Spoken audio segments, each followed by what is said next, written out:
Graça e paz do nosso Senhor e Salvador Jesus Cristo. Queridos, vamos meditar um pouquinho no livro de Isaías, capítulo 6. Olha o que está escrito na palavra do Senhor. No ano da morte do rei Uzias, eu vi o Senhor assentado sobre um alto e sublime trono, e as abas das suas vestes enchiam o templo. Serafins estavam por cima dele, e cada um tinha 6 asas. Com 2 cobria o rosto, com 2 cobria os pés, e com 2 eles voavam. E clamavam uns aos outros, dizendo: Santo, Santo, Santo é o Senhor dos exércitos. Toda a terra está cheia da sua glória. As bases do limiar se moveram à voz do que clamava, e a casa se encheu de fumaça. Então disse eu: ai de mim, estou perdido, porque sou um homem de lábios impuros. Habito no meio de um povo de impuros lábios, e os meus olhos viram o Rei, o Senhor dos exércitos. Então um dos serafins voou para mim, trazendo na mão uma brasa viva que tirara do altar com uma tenaz, e com a brasa tocou a minha boca e diz: eis que ela tocou os teus lábios, a tua iniquidade foi tirada e perdoado o teu pecado. Depois disso, ouvi a voz do Senhor que dizia: a quem enviarei e quem há de ir por nós? Disse eu: eis-me aqui, envia-me a mim. Oh, glória a Deus! Sabe, essa passagem ela é muito linda e ela traz também muitos ensinamentos. Primeiro, que ele viu, ele pôde contemplar toda uma majestade de quem era o Deus que ele servia, de quem ele cria, mas ele também, diante de um Deus santo e comparando como era a vida dele, ele viu que ele só podia pedir perdão, porque ele era um homem pecador, ele tinha os lábios dele, falavam, tinham pecados, e até mesmo o povo que ele vivia, este povo também era um povo pecador.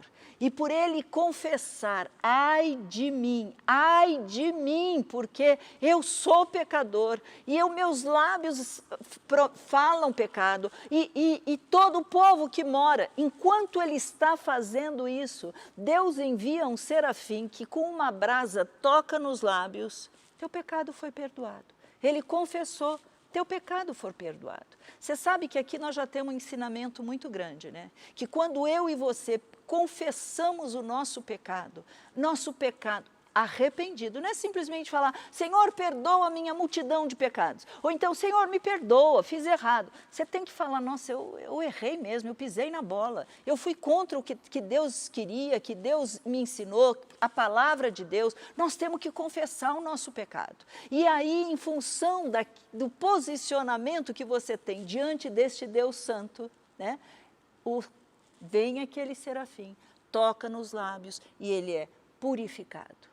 A partir desse momento, vem como se fosse assim, Deus falando. Imagine Deus falando alto. Ele está simplesmente falando o seguinte: olha, a quem enviarei? A quem enviarei e quem há de ir por nós? Quando você lê isso, você pensa assim, né? Nossa, Deus está fazendo um convite, está fazendo um pedido, Deus está pensando alto. Mas ali tem um questionamento para a tua vida. Deus dizendo para você: a quem eu enviarei? Quem há de ir por nós? Sabe, queridos, nós temos certeza de que Jesus está voltando. Nós temos convicção que nós estamos no final dos tempos. Nós temos convicção que nós já estamos nesse início, esse início da tribulação, essa preparação para a volta de Jesus, né? Nós não estamos na tribulação, mas isso é o processo antes de chegar o momento de tribulação, porque neste momento de tribulação virá o juízo de Deus, mas a noiva já terá subido. Então, se você tem essa consciência, você pode realmente estar ouvindo isso que Deus está falando para você. A quem enviarei eu? Quem vai ser a boca de Deus? Quem vai mostrar para as pessoas que há pecado? Quem vai falar do amor de Deus? Quem vai mostrar que Jesus está voltando e que as pessoas precisam se arrepender e vir até Ele confessando os seus pecados, se posicionando, aceitando uma nova vida sendo transformada momento após momento, dia após dia? Ele conta contigo, assim como Ele conta comigo. Não, nós não somos melhores do que ninguém, nós somos pecadores, como era também pecador Isaías nessa passagem, ele está dizendo claramente. Mas foi depois de um toque de Deus, de um reconhecimento, de um posicionamento de Isaías, que Deus pôde tocar na vida dele, perdoar os pecados e falar, então você vai. E eu vou fazer de você uma voz onde as pessoas vão ouvir e você vai levar a minha palavra. Você entende que Deus está falando isso para você? Que Ele está te chamando para levar a palavra de Deus, para falar sobre o amor de Deus, para poder resgatarmos alguns que ainda estão perdidos, alguns que ainda estão brincando, estão dentro da igreja, mas falam de Deus, oram para Deus, mas normalmente não têm um relacionamento, é mais o me dá, eu quero, eu preciso, o Senhor pode mudar isso, o Senhor faz aquilo, como se nós estivéssemos dando ordem a Deus. Queridos, nós somos vasos, e vasos, tem dois tipos de vaso, vaso de honra e vaso de desonra. Que você pare e fale, Senhor, eu não quero ser um vaso de desonra, eu quero ser um vaso de honra na tua mão, eu quero que o Senhor possa contar comigo nesse final de tempos, nesse período que nós estamos antecipadamente passando, esperando o teu retorno. Senhor, nós pedimos em nome de Jesus, Pai, que o Senhor nos use, mas que o Senhor nos purifique em primeiro lugar, porque nós queremos fazer a tua obra do jeito que o Senhor quer, não na força do nosso braço, mas com o teu envio. E aí o lindo é que você chega no mesmo Isaías, e você lendo capítulo 52, ele fala assim, ó, que formosos são sobre os montes, os pés do que anuncia as boas novas, que faz ouvir a paz, que anuncia coisas boas, que faz ouvir a salvação, que diz a Sião, o teu rei reina. Esses são os pés dos que são formosos aos olhos de Deus. Aquele que, sendo usado por Deus, caminha levando a palavra, caminha levando a salvação. Tanta coisa você tem para fazer. Quantas e quantas coisas Deus tem falado, agido, feito na tua vida. Mas eu não sei falar, eu não passo de uma criança. Está cheio de gente que fala a mesma coisa. Mas o que eu vou falar? Como eu vou saber? Eu não sei. Ele é o primeiro interessado em mudar na tua vida, a tua história, para que você comece a fazer a obra dele. Você não tem que se preocupar como ele fará. Você tem que se preocupar com a tua vontade, se submetendo e falando, eu quero, eis-me aqui. Você entende que a única coisa que você tem, vamos chamar assim de mérito, é você falar, Senhor, me usa. O resto, tudo vem dele, tudo volta para ele. Mas se você não se dispuser na mão de Deus, o que vai acontecer? Nada. Quando você fala, eis-me aqui, ele age, ele te usa, ele leva, ele atinge vidas, ele fala com as pessoas. Tua parte é minha, posicionamento. Mesmo que parta de um reconhecimento, Senhor, eu não estou preparado, eu não sou capaz, eu sou pecador, mas faça isso nessa manhã.